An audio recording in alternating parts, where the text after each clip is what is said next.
शहराची खबरबात या बातमीपत्राचे प्रायोजक आहेत Mac Care super speciality hospital Ahmednagar.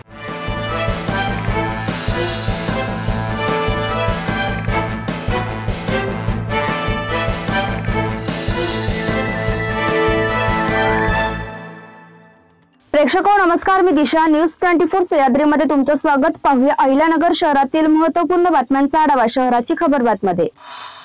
शहरातील कपाडिया ट्रान्सपोर्ट कंपनीच्या ट्रकच्या दरवाजावरून सुरू झालेल्या वादाचे पर्यवसान थेट मारहाणीत होऊन एका ट्रक चालकावर हल्ला करण्यात आला। या हल्ल्यात चालक असलम अब्दुल सत्तार शेख हे जखमी झाले असून त्यांच्यावर खासगी रुग्णालयात उपचार सुरू आहेत। दरम्यान त्यांनी उपचारावेळी पोलिसांना दिलेल्या जबाबावरून तोफखाना पोलीस ठाण्यात शनिवारी रात्री उशिरा गुन्हा दाखल करण्यात आला आहे।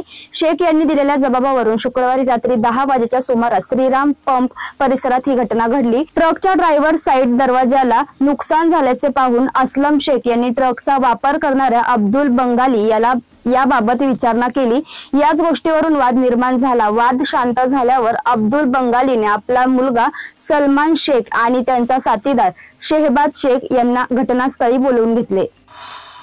शहरात अवैधरित्या गावठी गट्टा बाळगणाऱ्या नेवासा येथील एका तरुणाला कोतवाली पोलिसांनी रंगेहात पकडले आहे। सचिन पांडुरंग घोरतले असे त्याचे नाव आहे। त्यांच्या ताब्यातून गावठी कट्टा व 6 जिवंत काडतुसे असा सुमारे 51,200 रुपयांचा मुद्देमाल जप्त केला आहे। पोलीस अंमलदार सलीम शेख यांच्या फिर्यादीवरून त्यांच्या विरोधात गुन्ह्याची नोंद करण्यात आली आहे। ही कारवाई कोतवाली पोलिसांच्या गुन्हेशोध पथकाने शनिवारी रात्री 9:30 वाजेच्या सुमारास केली। पोलिसांनी MSAB ऑफिसच्या गेटवरून कानडे मळ्याकडे जाणाऱ्या रस्त्यावर नगर कॉलेजच्या भिंतीच्या पाठीमागे दादापीर दर्ग्याच्या समोर संशयास्पद हालचाली पाहिल्यानंतर संशयित आरोपीला पकडले।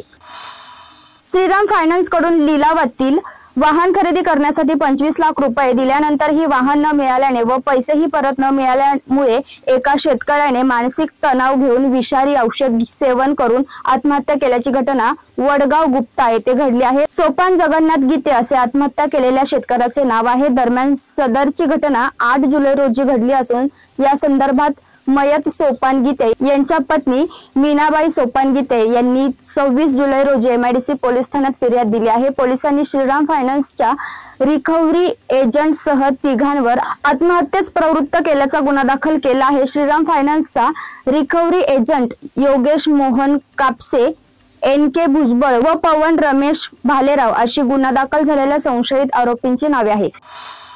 पालकमंत्री राधाकृष्ण विखे पाटील यांनी नागरिकांच्या समस्या जनता दरबारच्या माध्यमातून जाणून घेतल्या। या प्रश्नाचे गांभीर्य लक्षात घेऊन आलेल्या प्रत्येक अर्जावर निर्धारित वेळेत कार्यवाही करावी अशा सूचना त्यांनी अधिकाऱ्यांना दिल्या। अहिल्यानगर येथील पालकमंत्री कार्यालयात मंत्री विखे पाटील यांनी रविवारी दुपारी 12 वाजल्यापासून नागरिकांच्या भेटीसाठी उपलब्ध होते। अतिरिक्त जिल्हाधिकारी शैलेंद्र हिंगे, जिल्हा अधीक्षक कृषी अधिकारी सुधाकर बोराळे, अतिरिक्त पोलीस अधीक्षक वैभव कलबुर्गी, जिल्हा परिषदचे अतिरिक्त मुख्य कार्यकारी अधिकारी संभाजी लांगोरे, जिल्हा आरोग्य अधिकारी डॉक्टर बापूसाहेब नागरगोजे, जलसंपदा विभागाच्या अभियंत्यांसह अन्य विभागाचे अधिकारी उपस्थित होते।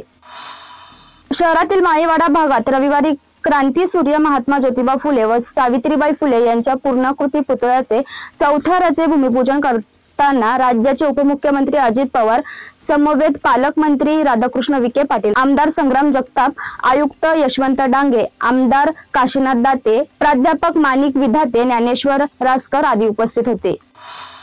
शहराच्या खबरबातमध्ये आपण इथेच थांबतोय, मात्र तुम्ही पाहत राहा न्यूज 24 सह्याद्री।